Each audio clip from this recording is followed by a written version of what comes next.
Alright, what's up guys? Today I'll be doing a reading, basically a tarot card reading that I sort of stumbled across and kind of created on my own time, and basically using these Starseed Oracle cards right here. And today's reading that I'm going to be showing you is obviously for all Pisces, Sun, Moon, and Ascendants. I found that most of these readings work best for the Ascendant signs, but if you are a Sun or a Moon sign, this reading will basically show you sort of what you're looking for. But if you're a Moon sign, it will be showing you kind of what you'll be attracting into this life and sort of the experiences, the people, and the vibrations you'll be attracting in this life.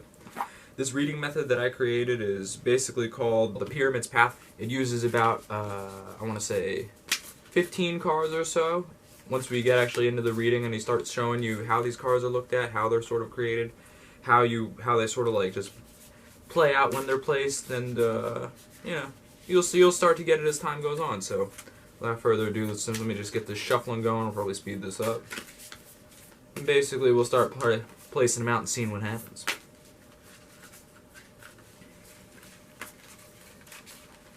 Sorry, there's some fat-ass cards, so they're kind of hard to shuffle. I'm also trash at shuffling, but you know how that goes. Anyways, almost ready. I'm going to shuffle. Cut the deck onto Pisces. And we'll get started. Okay.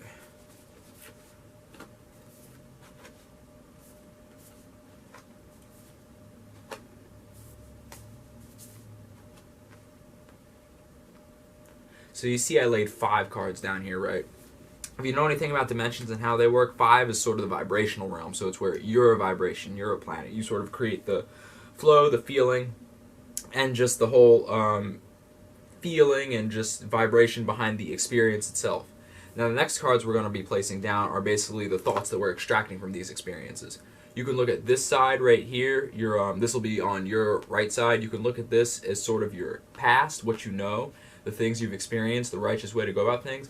And this is the left side, the future, the things that you can't see coming, the things that are coming out of left field. We've all heard that statement before. And then now let's place down the thoughts on these experiences. So we got this.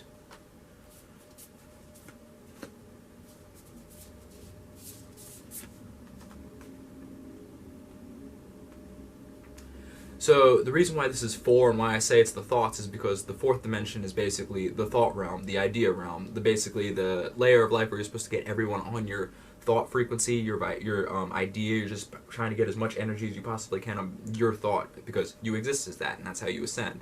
So these are the thoughts that you extracted from each experiences. You can see where this card is connected to is basically the 2 experiences that led you to this idea overall. And it is basically, just keeps going on and on and on, and you'll see it builds off of each other. So let's place our next cards down. Basically, the next 3 cards. So what you've actually manifested in this life. The 3 actual, basically, this 3 is, so it's what you manifested in your life off of all this experience. And I kind of look at it as your sort of stack, your skill stack. Like, these are the 3 skills that you're good at. This center card is a little different because it's in the center of everything. It's in the exact center of the the 2 layers behind and the 2 layers in front of, which will basically be your, what's the word? The pillars of what your life path sort of is, and basically the conclusion to your life and the main vibration that you're focusing on after all this experience. So let's place down those 2 cards. Yeah, this goes back here.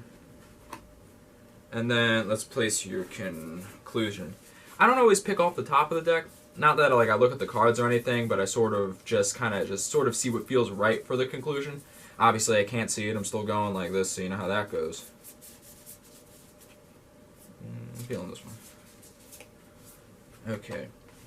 So the way we're going to flip this over is basically we're going to see your life experiences. You're probably living in one of these 3 middle ones right here, and then we're going to see your, the conclusion behind what's going on. Pardon the interruption. I realized that these 2 cards weren't exactly in the shot, so without further ado, let's get to it.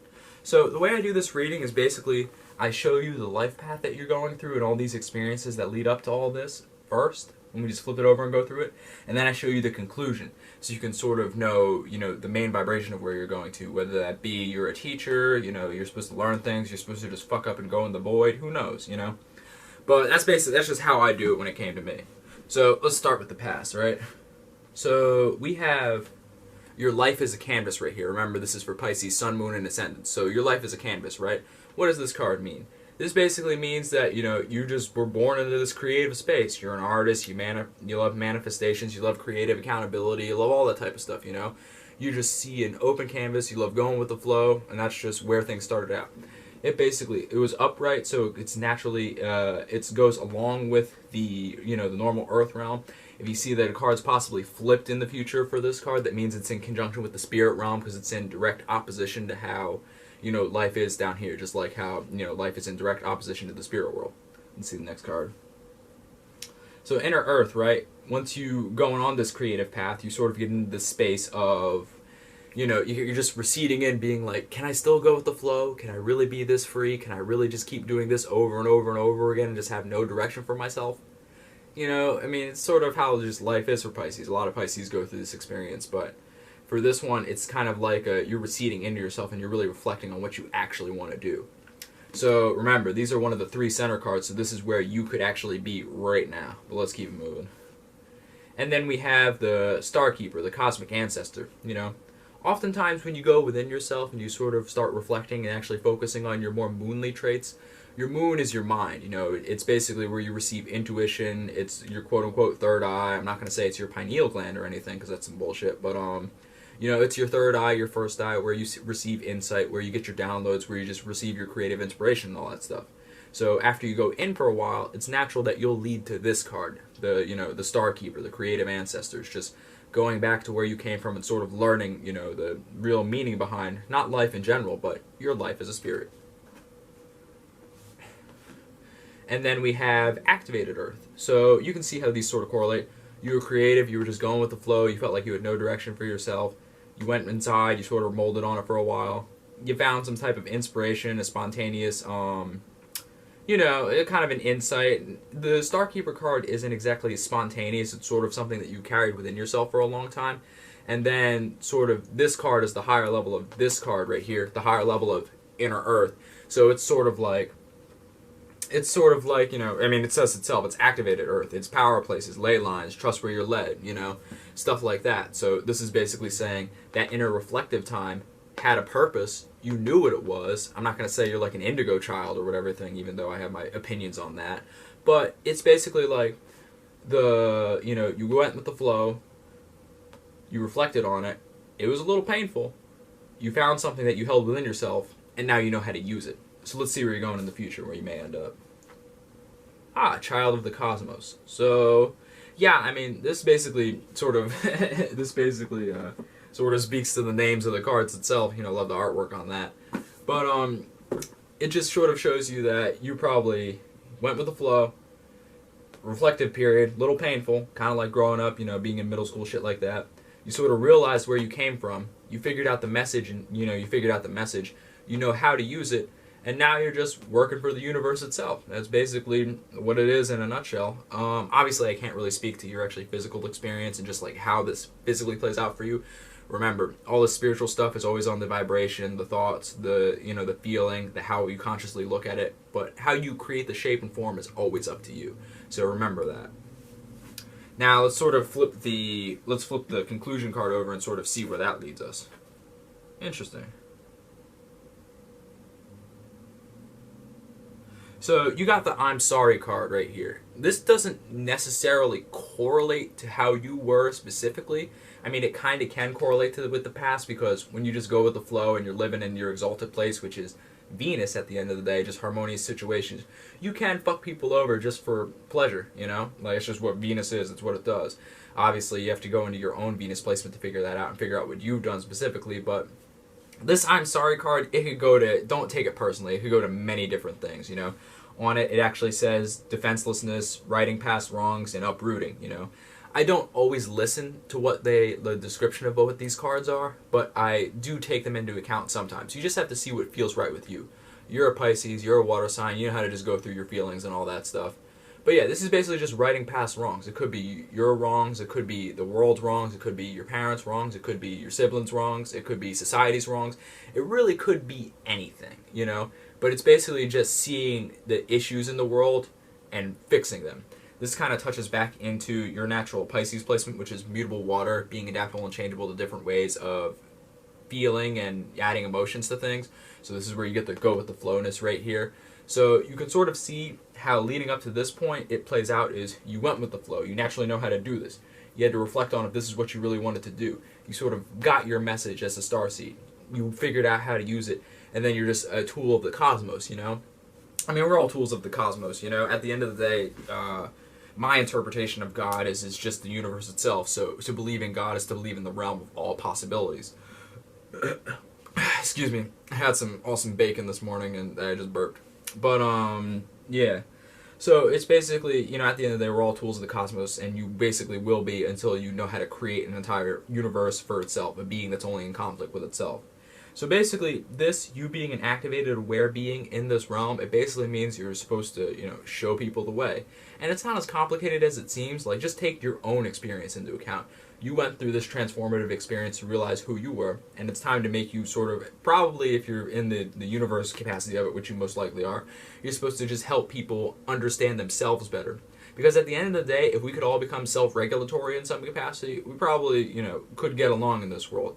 Obviously, you get to a point where you sort of probably would realize your own power, and everybody would sort of take that too far, but in those brief periods where it's actually a new experience, everything probably would be bliss before we actually, you know, ascend into a higher realm per se. But without getting too far into that, let's actually see with the thoughts that these experiences led you to. So your life is a canvas, going with the flow, and then reflecting on that and being like, damn, is this really what I want to do? What thought did that bring? So this thought sort of bring the breath of the cosmos card here. So this is on your right side, your righteous side, the path you can actually see. So it says, breath of the cosmos, my will, my will to the, to thy will, micromanage the universe, you know? So when you're going with the flow and you first have your inner, what's the word? Your like sort of inner reconciliation, your inner refinement, this sort of puts you in your natural opposition sign, which you probably can't see, but over here it's Virgo, right? So here we got micromanaging, you know? You sort of were opposing how you acted in the past, which is basically just going with the flow and all that stuff, and you decided to just get all creative and be like, okay, if I'm reflecting, everybody has to reflect, everybody has to be self-regulatory.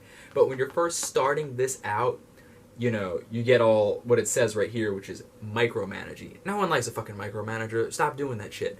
So it's just like, you're kind of like, it's sort of, you just discover something new and you want everybody to go with that flow, and you sort of just directly opposed how you went about it. But let's get the next card and see how these two things sort of correlate.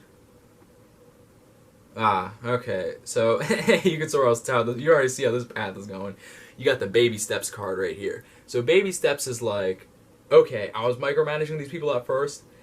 I know that's not the way to go, but once I sort of keep moving through this phase of life and I got to actually my starseed and I sort of realized where I came from and my message, I recognized that that wasn't the right thing to do. So instead of just being an asshole and micromanaging people, I decided to take baby steps, and maybe that I'm not in the total place that I should be. So I need to keep going, and then once I get to this point, I can actually go back to this and sort of, you know, refine the world and basically fix the wrongs that I've seen created to it without creating more wrongs myself.